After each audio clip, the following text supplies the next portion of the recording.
Good afternoon, everyone, and welcome to our webinar, Conversations with CAQH CORE Board Members.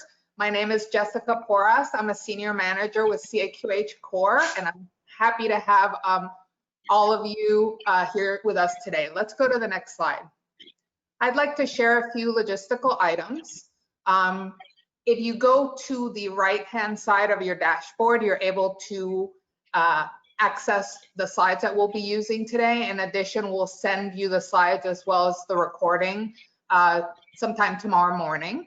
In addition, if you have questions, feel free to submit them at any time. You don't have to wait till the Q&A time, and we will be taking a couple questions at the end of the time. Next slide, please. So during today's webinar, it's going to be a little different than our traditional webinars. We're going to spend just a few minutes giving you some background on CAQH, and then we're very fortunate to have 3 of our board members join us today to talk to them about healthcare, short, long-term plans, etc. And then we'll have some time for Q&A. Next slide. So I would like to thank our speakers for being with us today. First, we have our CAQH CORE Board Chair, Dr. Sue Turney. She's the CEO of Marshfield Clinic Health System and took that role in 2014. Through its entities, Marshfield Clinic provides patient care, research, education, healthcare technology, and health insurance for Wisconsin and beyond. And she's recognized as a national thought leader in healthcare and an expert in strategic planning, executive management, and external relations.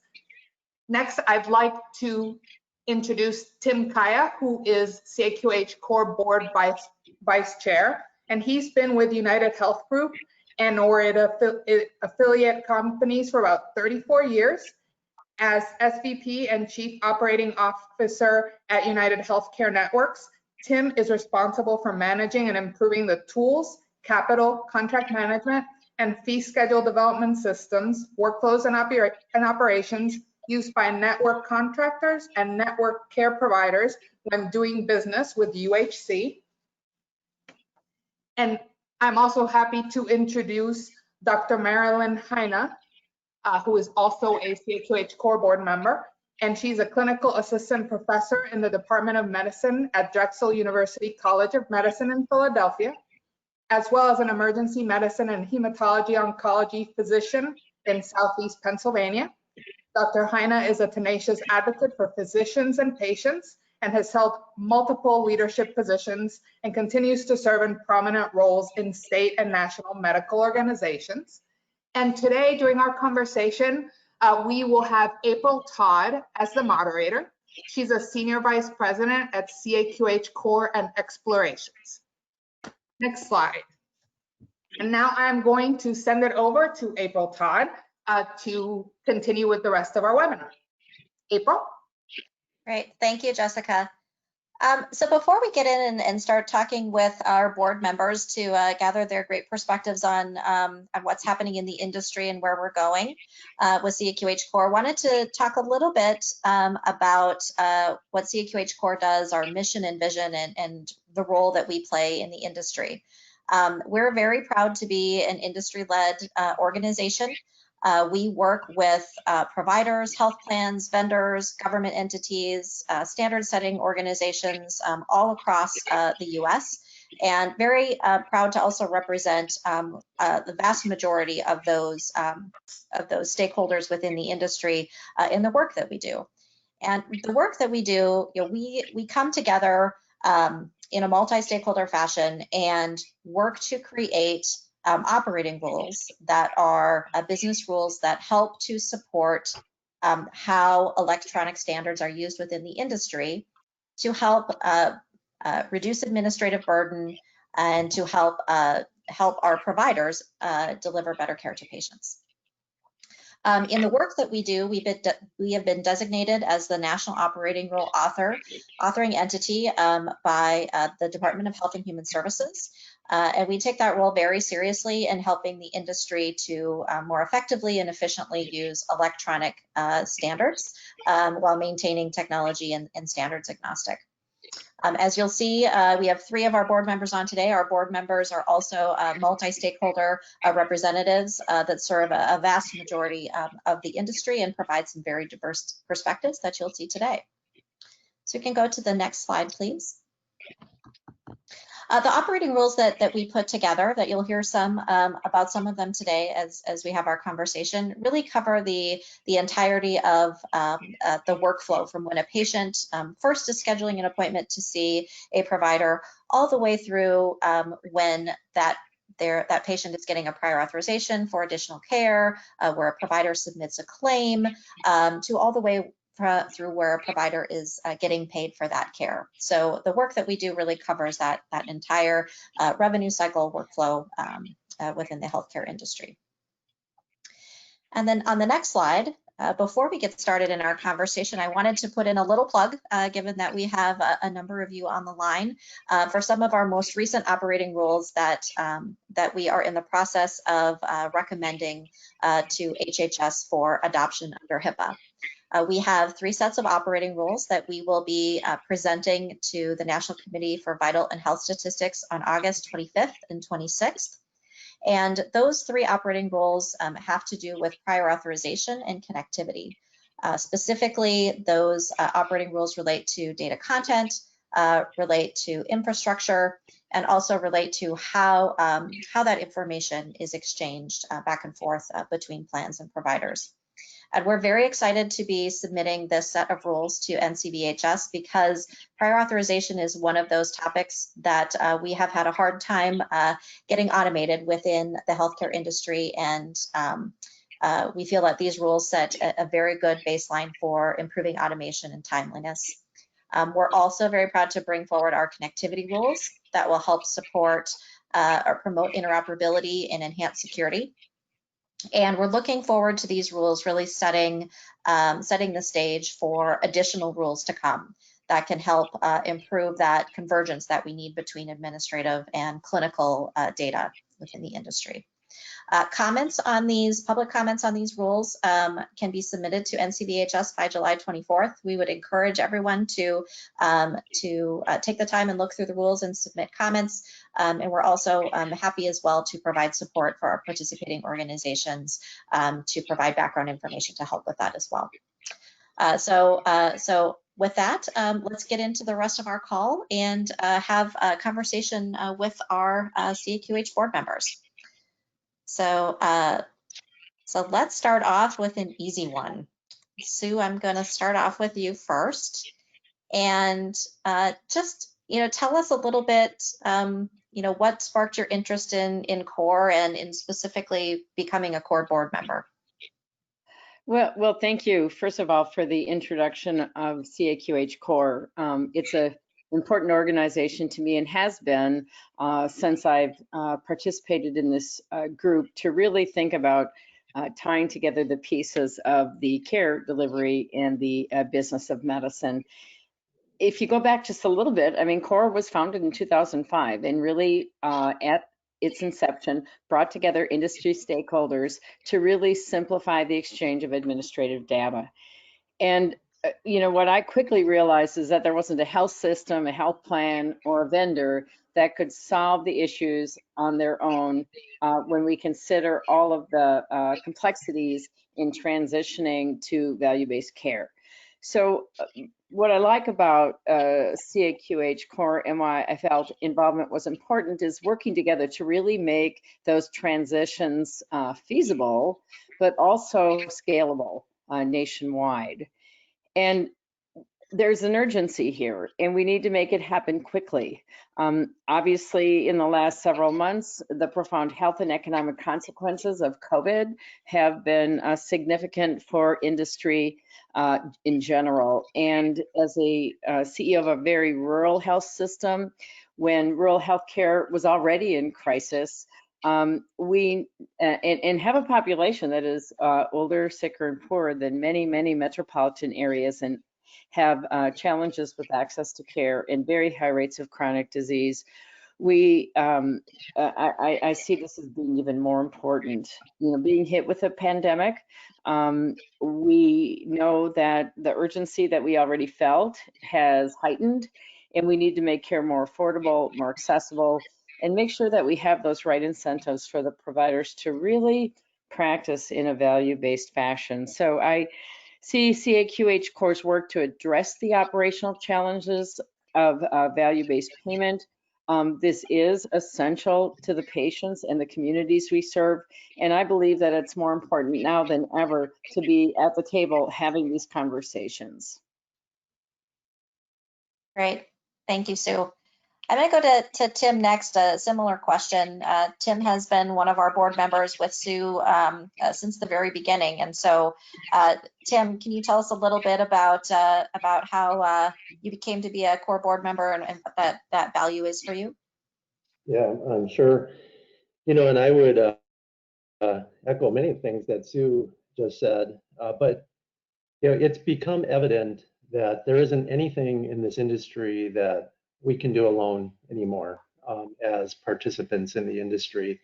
You know, I remember, you know, way back when, if you wanted to put an initiative out as a payer, you put the initiative out, and there wasn't much worry about the consequences of administrative costs.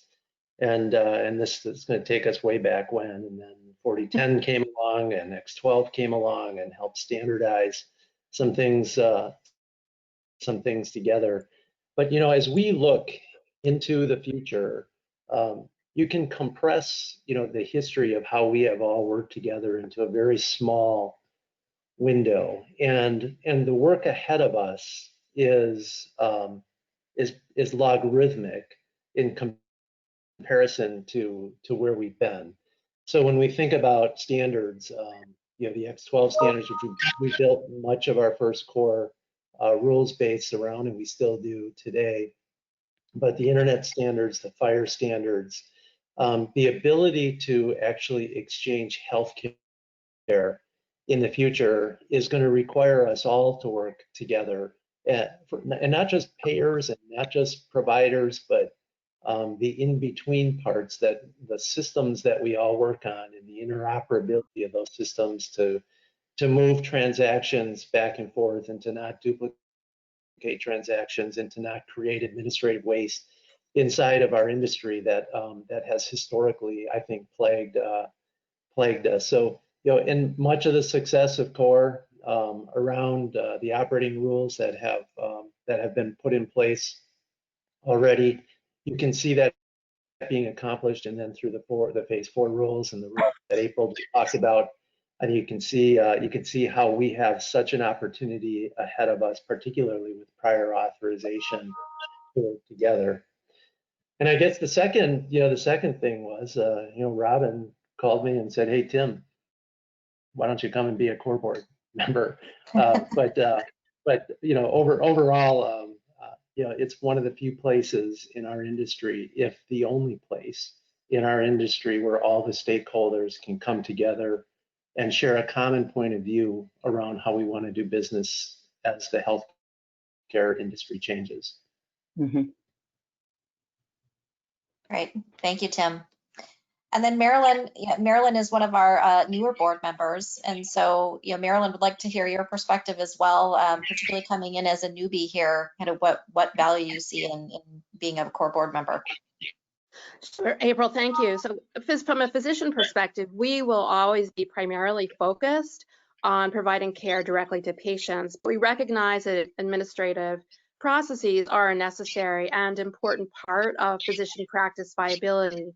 So it's essential for the AMA, the American Medical Association, to have a seat at the table to help guide the process with input on how rules developed by CORE might impact our practices. A key goal of the AMA is to alleviate administrative burden for physicians, and CORE's operating rules can help improve efficiency so that we can focus on taking care of patients. Great, thank you, Marilyn. All right, so let's get into a few more questions here. So Tim, I'm going to go to you next here, start to get into a little more detail just on the value of the operating rules. So In your role as a board member, what topic areas do you see CORE focusing on in the short term and also the long term? Yeah. I think that's a great question, particularly as our industry changes kind of right in front of us. In the short term, and actually as it extends into the long term, the convergence of clinical and administrative data can't be underestimated.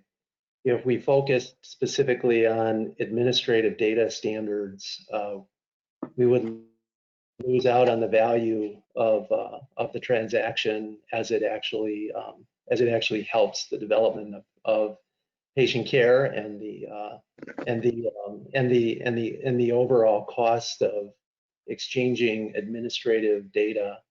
So when I think of things like prior authorization, while we may have historically been concerned with prior authorization and filling out transaction content in the 278, we have to be concerned more long-term about how does the clinical information flow into that prior authorization. And even if you think out further than that, which can't be that far out, and I'm talking like a year or two or less, is the ability to be able to have prior authorization maybe even be invisible behind the scenes, because all the information is there. And a prior authorization rule set that can go through both our clinical data and our administrative data that already exists to bring it to a decision without the user not even knowing that there was a decision to be made in the first place. So it becomes somewhat I don't want to say invisible, but behind administrative activity becomes invisible behind the scenes.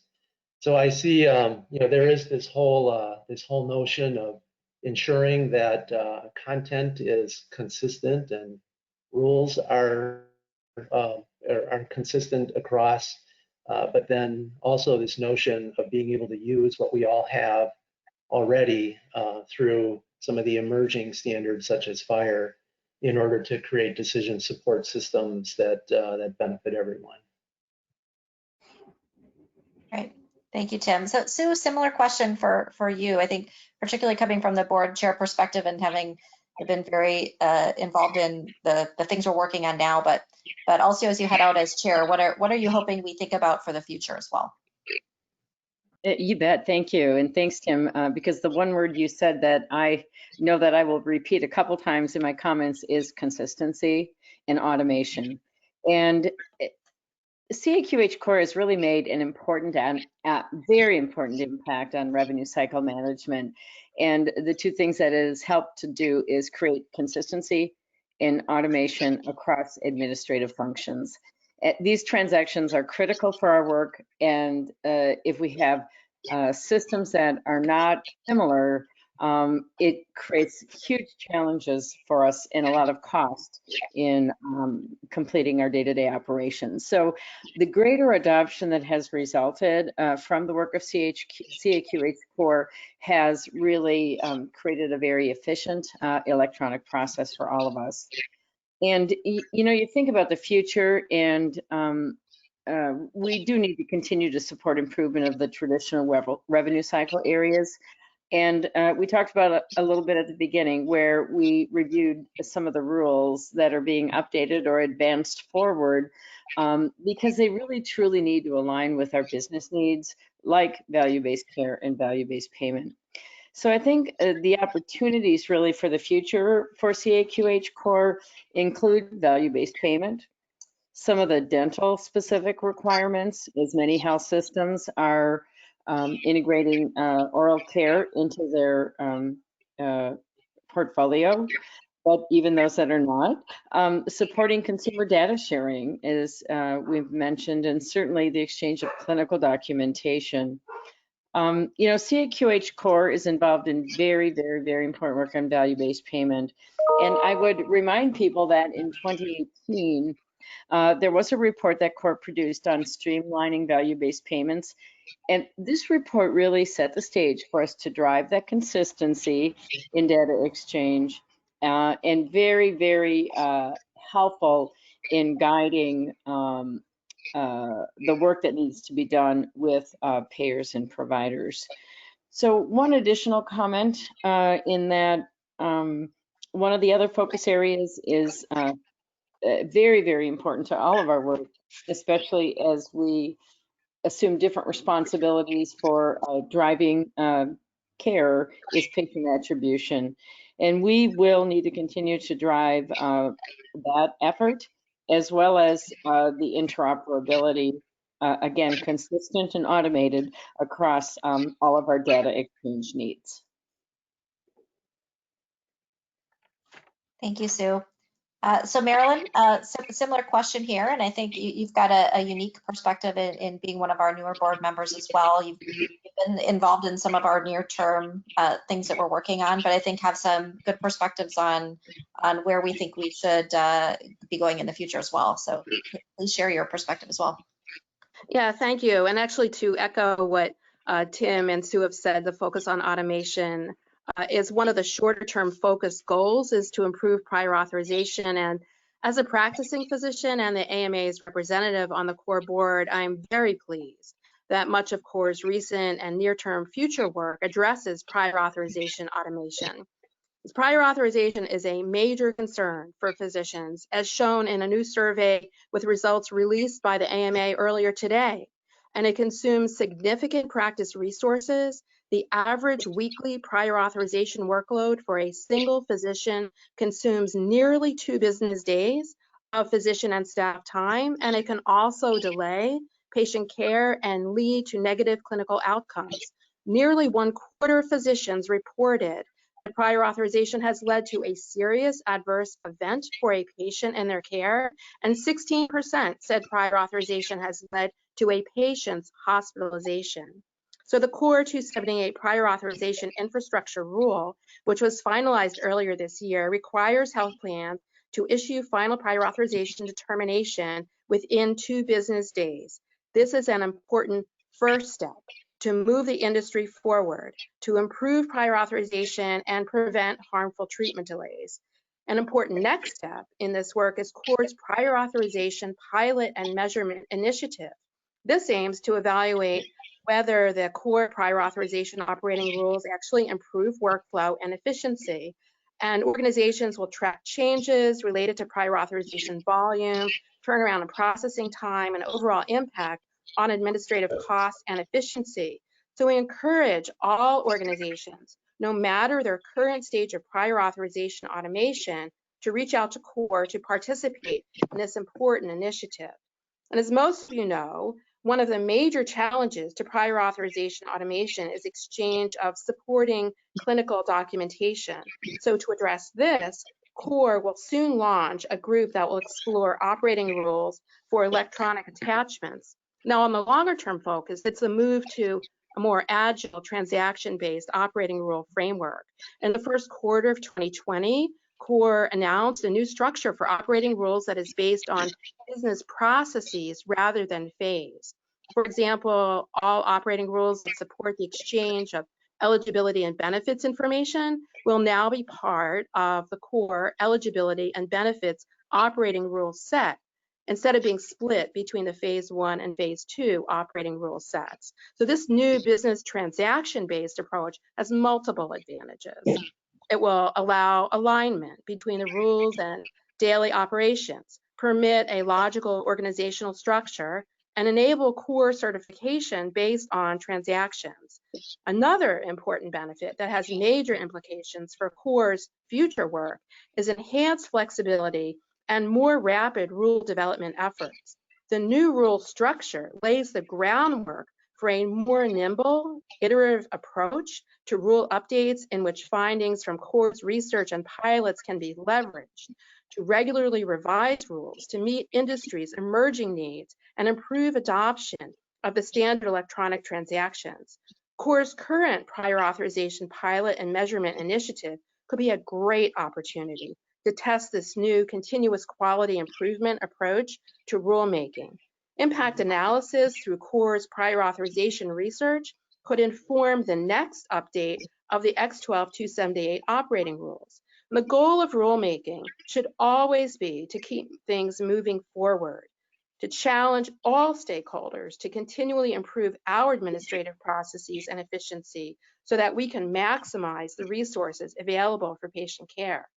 This new rule structure offers yet another advantage. It standardizes certain requirements across transactions.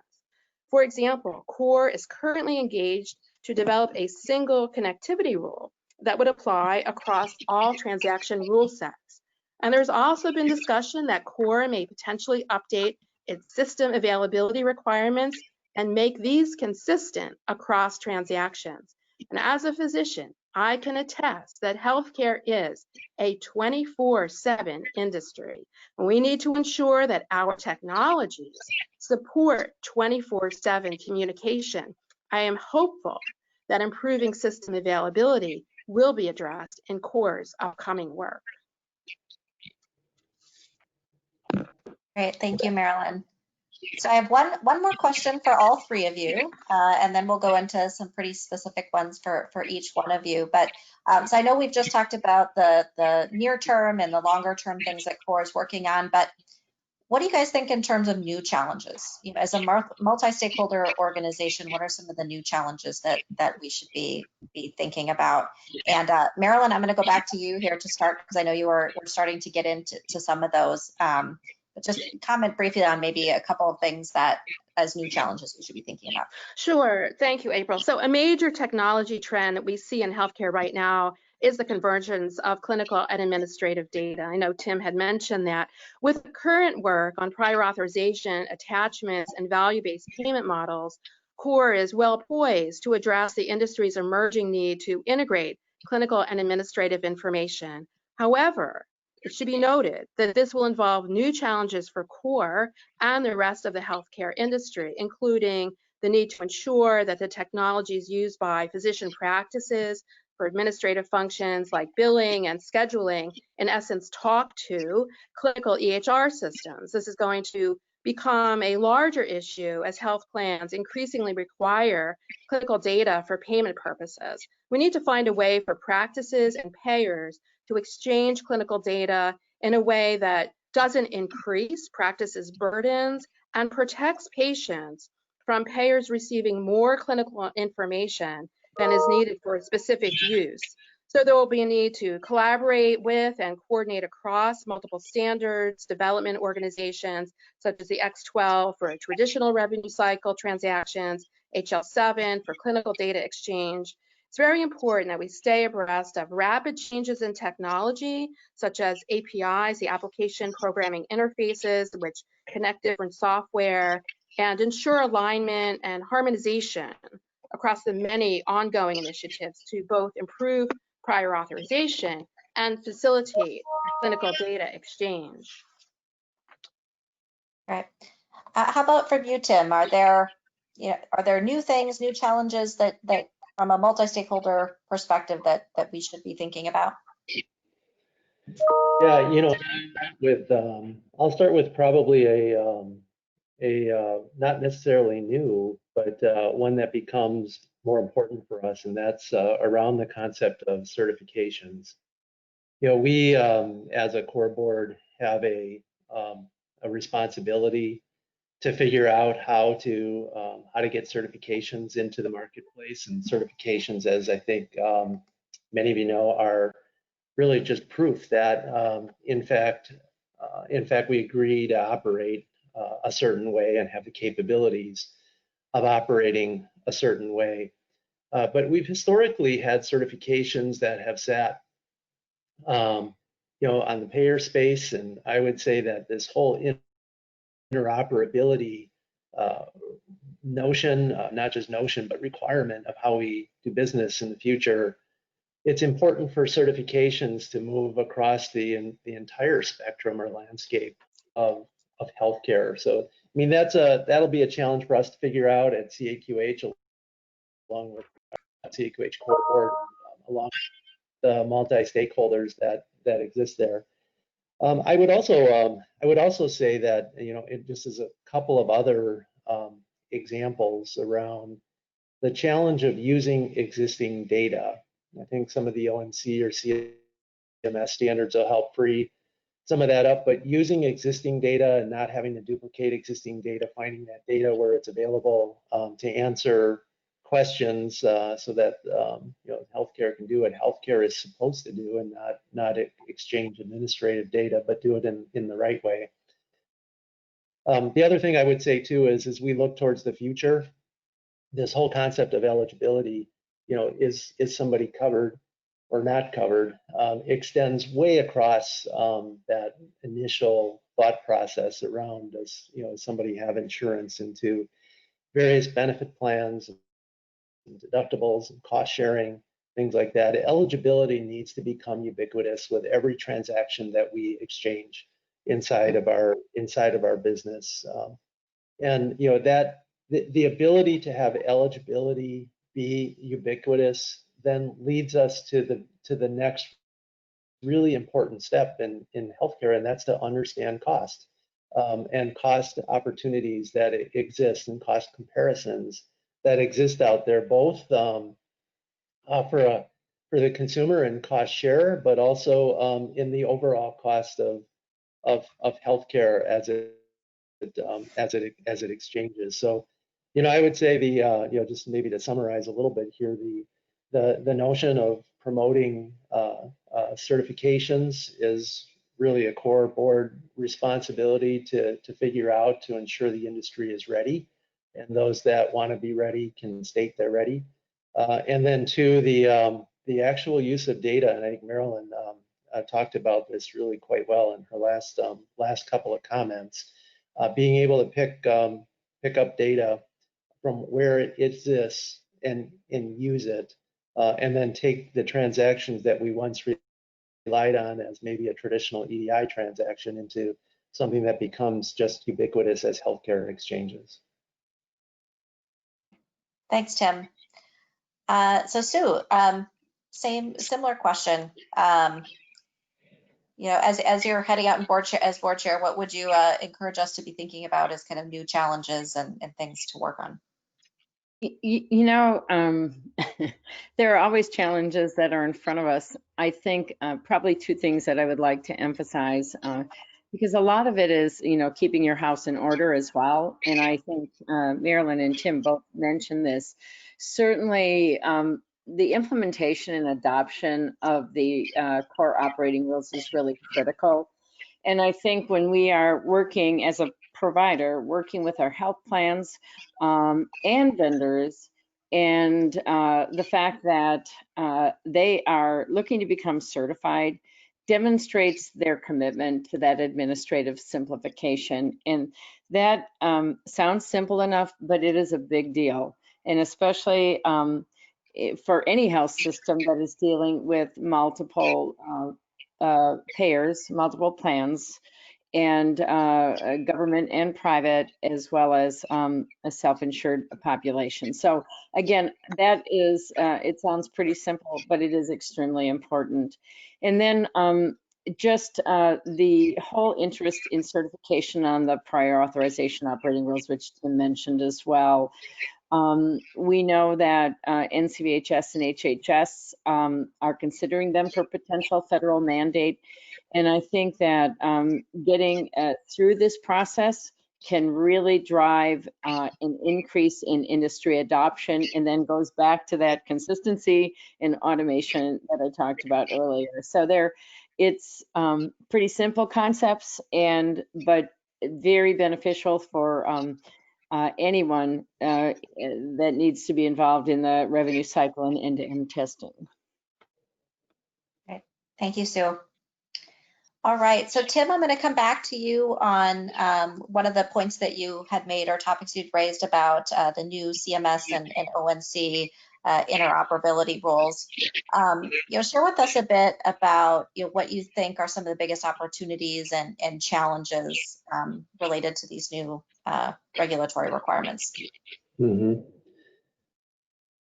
Yeah, I think those rules could have come at a better time, actually, and who would have known that COVID was going to show up the way it did, and push us as an industry to change the way healthcare transacts And I think one of the biggest things that we see happening in front of us right now is the transition from fee-for-service to value-based payments, the transition from only in-person care to virtual care. There is a broad need for clinical and administrative systems to work in tandem together to support patients, providers, and plans. And CAQH operating rules can also smooth the path for this transition to occur, no matter what the technology is. So I see, I mean, if you think about just the mechanics of transitioning from fee-for-service to value-based payments and the adoption of risk throughout the industry, the ability to take risk also comes with it the ability to supply better information, more timely information that happens at the time care is ordered, so alternatives are available or information is there that can influence the healthcare decisions that are made.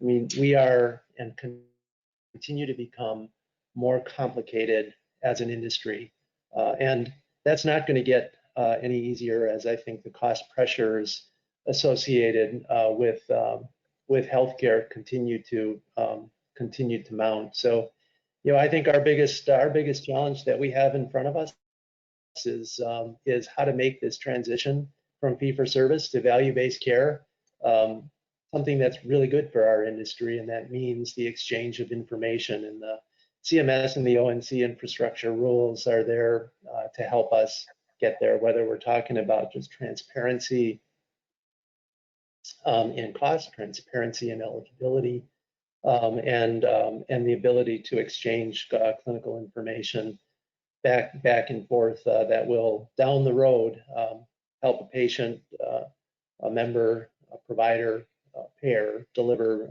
better, more effective, cost-effective care. So those are some of the things, April, that I think about. Okay, that's great. Thanks, Tim. So Marilyn, I wanted to follow up on this question with Tim, with you. You know, when in the CMS and the ONC regulations, there are provisions for patients to now get more access to their data, more control over their data. You know, what do you see are some of the potential, you know, benefits or pitfalls or challenges, you know, with those changes that are coming with the regulations? Right, so the ONC and CMS rules offer the opportunity for patients to become more involved in their healthcare and better informed healthcare consumers. And patients have a fundamental right to have access to their complete medical record, and this can improve the overall effectiveness of care. However, this opportunity comes with challenges and dangers, as the proposals also give apps and other companies unparalleled access to patient data and raise many concerns. So consider this. Once patients share their data with an app, HIPAA protections no longer apply. App developers and data brokers could use or sell the data for commercial gain. Patients may not realize that their health data can be used to limit access to health or life insurance or be disclosed to their employer. And safeguards are needed to protect patients from potentially harmful disclosures of information. Apps should be required to be transparent about how a patient's data will be used or shared, including issuing a clear privacy notice. Patients need to be educated about the potential benefits and risks of sharing data outside of their physician's office. And as physicians, we take our role as stewards of patient data very seriously. That's why the AMA recently released a set of privacy principles to offer guidance on the guardrails needed to protect patients in this new era of data liquidity and access. So information blocking is a problem that must be addressed, as highlighted by the Cures Act and ONC's own information blocking report to Congress. In fact, ONC's report overwhelmingly identified EHR vendors, health IT vendors, and health information exchanges as the primary culprits blocking information. So while Congress wisely included provisions to create necessary exceptions to information blocking, for example, when patients' health or safety is at risk, ONC unfortunately has created yet another complex regulatory morass that physicians must navigate through. So it will be costly and complex for small and solo practices to claim any exception to information blocking. It will be onerous if physicians are required to create new policies and procedures and to document each time an exception is used. And this will add further confusion and doubt to those physicians as they comply with both HIPAA and information blocking regulations. So we need to figure out how to communicate these new requirements to physicians in a way that is understandable, usable, and actionable. And importantly, physicians should not be forced to resort to hiring costly consultants and attorneys to wade through every exception, sub-exception, and condition just so they can do the right thing for their patients. Mhm. Yeah, thank you, Marilyn. So Sue, just thinking more broadly, beyond the ONC and CMS roles, but thinking about how technology is changing and some of the major, trends in technology and how they're changing the healthcare industry. How do you think this affects data management and how users are using the data? Talk about the perspectives you have on this a bit. Sure, thanks. I think many providers, many health systems were probably a little amazed, but probably even more shocked at how rapidly adoption for telehealth occurred in our health systems. We have been a user for a couple of decades, yet when our patients needed care and we had to close our facilities or certainly reduce care dramatically, our providers quickly picked up the technology and provided over 50,000 telehealth visits in the last couple of months. So I think change is part of our lives, and it's probably never going to go slower than it's going right now, which is pretty fast, I would say. So I think as you're thinking about our future world, certainly, and you think about value-based care, loosening of restrictions around telehealth that came about as a result of the pandemic must continue in the future. Our patients are going to demand that. It is a great way to provide services, and particularly, for example, again, in our area where we're in rural America and we have less access to internet. About 60% of our visits were through the telephone because people didn't have a smartphone and they didn't have access to broadband. So when you think again, there's some blocking and tackling that needs to be done in our health for our patients and in our health system that are going to be critical as we think about how technology affects us. But if I step back and say, what is CAQH CORE doing? I think, again, the updating the connectivity operating rules to address the requirements for APIs, which has been mentioned. This is extremely important if we're going to be able to have real time for on-demand healthcare. And also, it's going to be critical for that data accessibility, whether we're promoting the sharing of data within our systems, across systems, or with other external organizations. These applications are important, but again, emphasizing that cybersecurity is a huge issue.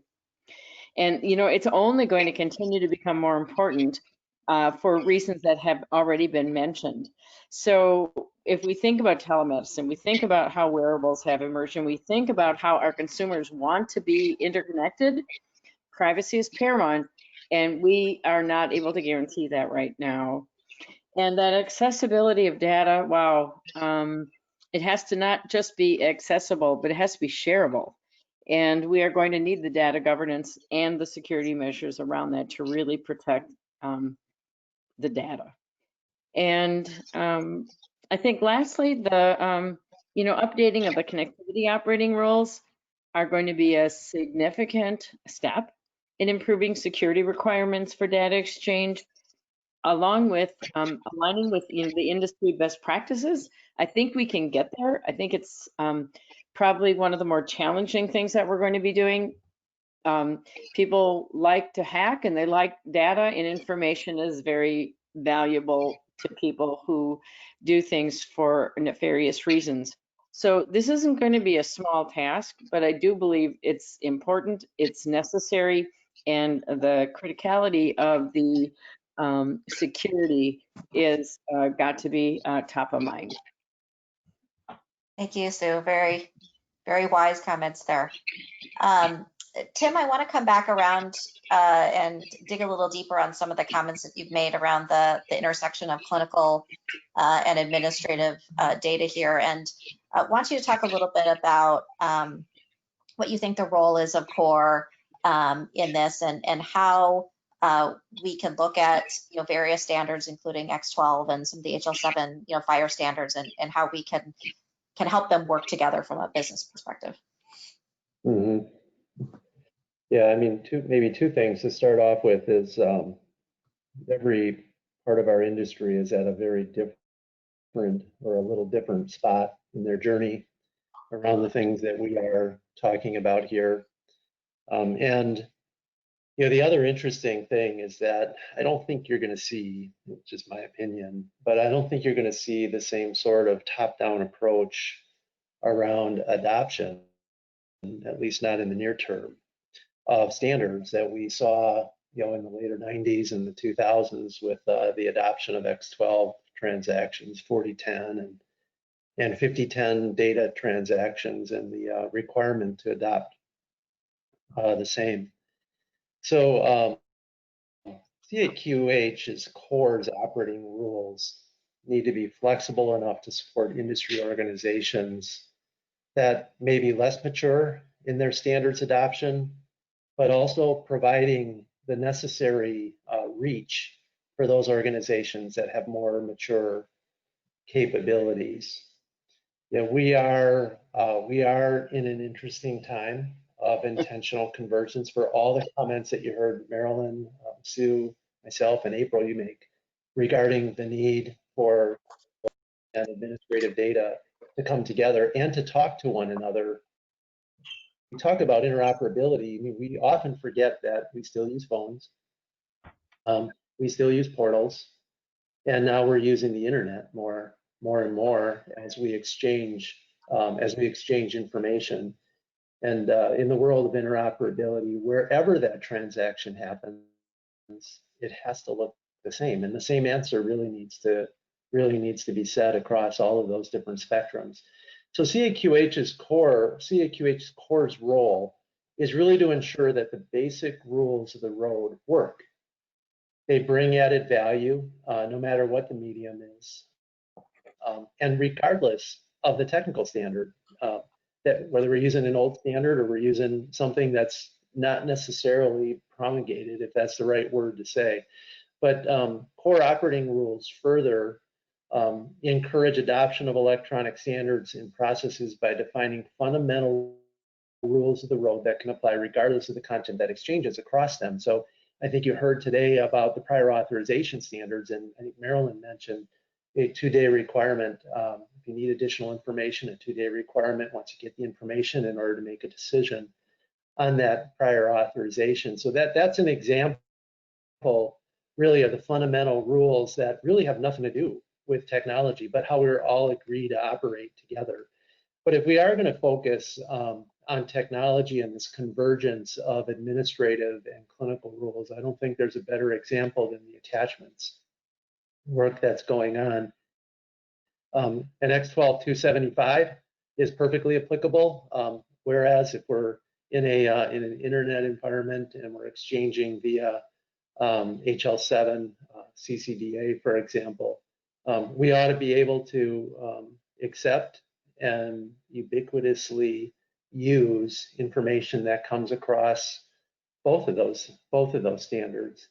And I'll go back to one of the comments that I made at the beginning of this, and that is I don't know that we'll see a top-down regulation that says everybody has to adopt FHIR.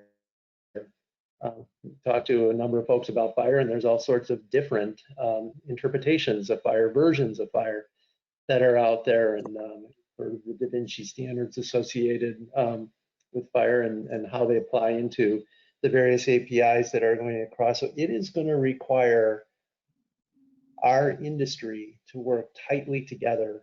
And one of CAQH's CORE's responsibilities is to bring that industry together and convince through the power, I think, of collaboration that that there is a set of standards that that will emerge that make sense for everybody to use in the way we want to exchange healthcare.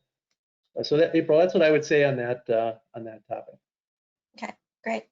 And then Sue, one follow-up question for you related to value-based payments. I know, you've talked about that a lot, and I know it's an area for providers that is a very important topic, and CORE is starting to create some operating rules in this space. Can you talk a little bit about the value of the work that CORE is doing specifically around our first set of work around patient and provider attribution? Mm-hmm. It's just such an interesting question, because you would think that this would be so simple in our already 10, 20, 25-year journey around value-based care and payment, but it isn't simple, and there are a lot of reasons for that, which I don't think are important to share. But it's clear that the lack of an industry standard means that providers receive patient rosters many different ways. They receive them from health plans they work with, and even the plans within the plan. So it means that you can be dealing with 40 or more, but even hundreds in cases of large health systems, patient rosters that they receive monthly or quarterly through very different methods. And there's lack of coordination that just can't be justified any longer. I don't think any provider or staff, which would most likely be, have the time to review these lists until oftentimes well after a patient has been in for a visit. And the concern that I have is a physician and the head of a health system is that this can leave gaps. It leaves gaps in care. It leaves gaps in dollars that are left on the table for the care that's been provided. And it also can increase the risk to the patient for out-of-pocket costs that may not be necessary because the rules weren't clearly understood. So to me, CORE's draft operating rules will really allow health plans and enable the ability to really use the eligibility transaction to share that patient attribution status. And it will clearly allow for better care and for better care coordination, to be able to run those eligibility checks prior to a patient appointment, and to know whether that patient belongs to their population and can actually help provide service to that patient, which they need. The other thing that I would comment on is that the draft rules not only allow the provider to check on the attribution status, but also will allow health plans to use the 834 transaction to really send complete rosters of patients, which reduces the need of other modes of transmission, including downloading bulky spreadsheets that from a health plan's website that are fraught with problems and may not be accurate at the time that the information was obtained. So again, standardizing the data content, having more frequent distribution of the information so that the provider rosters are updated on a much more regular basis will clearly help, so that, again, using this eligibility transaction for sharing a single patient's attribution status, providers and health plans don't have to continue to build and rebuild or overhaul their system. We simply can use an existing infrastructure to meet those needs. And we can thus align any of that data content with the emerging technologies so that they're, again, and I'm using the word again, but we can use consistency for organizations as they're ready to adopt these new technologies. Right. So, so we have a couple of questions that have come in, and actually one of them is related to one of the last questions that we were all going to ask you all. So I'm going to combine them together here, given we only have a few minutes left. One of the questions we were going to ask you all is just, what are some of the biggest challenges that your organization has had to face related to COVID-19? And I'm going to tie in the question that came in. Is that individual asked how we think COVID-19 maybe will impact value-based payments and how plans and providers implement things related to value-based payments in the near future. So I'll offer that up to all of you all. Maybe go to Tim here first, just on the COVID-19 question. Yeah, I mean, this has certainly been an interesting time. And I'm going to be brief so my colleagues can talk too. I think our biggest challenge is being quickly responsive to the needs of the healthcare delivery system. And if that meant figuring out how to relax telehealth, to eliminating copays, to being consistent around the application of coding associated with testing and treatment for COVID. The multitude of changes that happened over the course of the last 3 months, our industry wouldn't have seen that happen in 10 years. And the ability to have to work closely together with the whole healthcare delivery system to make it happen has been big, including the comment that you just made about value-based, particularly in primary care, around how to I think this exposed our industry to one of the weaknesses that we all kind of knew existed, but never really had a chance to correct it. And now I think, so I'll stop there because I know probably Marilyn and Sue want to say something. Yeah, so April, it's Marilyn. Basically the COVID-19 pandemic has placed, as we know, an unprecedented strain on physician practices, and physicians face numerous professional and personal challenges during this crisis. And we know that new problems will continue to emerge as we move into different phases of reopening the country. So some top of mind issues are the need to obtain and maintain an adequate supply of personal protective equipment and ensure access to sufficient testing laboratory supplies. And we need to adjust to significant revenue loss due to practice closures and postponement of elective procedures. We also need to stay abreast of rapidly changing federal and state regulations, requirements of financial relief programs, and commercial payer policies, all related to the pandemic. And as we implement telehealth technology, we have to adapt to this new way of delivering care, also track the new regulatory requirements, learn how to bill for telehealth services across highly variable payer requirements and coverage policies.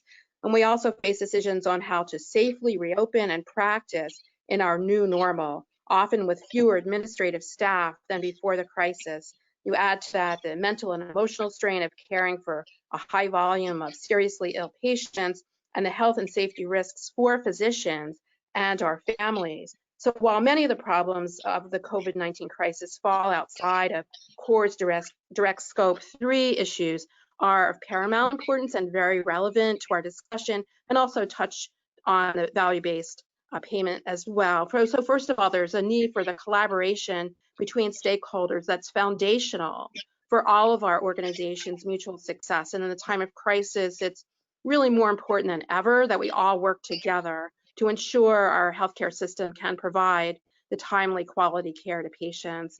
Second is the strain placed on physician practices and other providers right now highlights the importance of reducing administrative burdens. So in normal times, tasks like prior authorization can take physicians away from caring for patients and delay care. But during our current crisis, our system simply cannot support inefficient processes. And finally, CORE's work to simplify administrative transactions by making them more predictable and consistent is very relevant in this challenging time. And we've seen many insurers temporarily adjust telehealth coverage, prior auth requirements during the crisis. And we appreciate these well-intentioned efforts. However, the rapidity of these announcements and the lack of uniformity across payers makes it virtually impossible for physicians and practice staff to keep track of the changes. So it really highlights the need for standardization across the healthcare industry. Thank you, Marilyn. And then Sue, I'll give you very briefly kind of a last word here before we wrap up. You bet. And I think Tim and Marilyn said it very well. Two thoughts. One, it helped all of us realize what we do well. And it's encouraging to know that we do a lot really well. It also pointed out some areas where we don't do so well. And that is the rethinking and the work that needs to be done around the redesign for both care and payment. And things will be very differently going forward. And I suspect that the speed of change is there. It's only going to get faster. And I do believe that it will accelerate the path to value-based care for the reasons that have been mentioned. My last comment would be, this has taken its toll on our patients, on our families, on our staff, on our communities. And we need to remember that as we move forward to continue to be successful. We are going to need to honor our culture, our core values, and remember that why we serve. Thank you, Sue. And I want to thank all of our core board members, Sue, Tim, Marilyn, for joining us today and for sharing your expertise and your perspectives on where the industry is. We very much value having you as board members. You provide us with great guidance. And I hope those listening on the phone today have also benefited from your expertise on these topics. So thank you very much for joining us. I know we're a few minutes over, but Jessica, if we can go to our second to last slide here briefly. Just want to do a very quick reminder for folks on what we have coming up. I'm actually going to be testifying at the ICAD task force here in a couple of minutes. I know I'm running a little late about prior authorization and some of the work we're doing on clinical and administrative data. We also have a webinar coming up on July 22nd around our core connectivity operating rules, some of the ones we've presented to NCBHS, as well as updated ones we are working on. And then we'll be presenting at the WEDI Forum as well on August 4th and 6th, and look forward to seeing you all there as well. And so thank you for staying on with us for a few extra minutes. We appreciate that, and we will close out for the day. So thank you very much for joining us. Goodbye.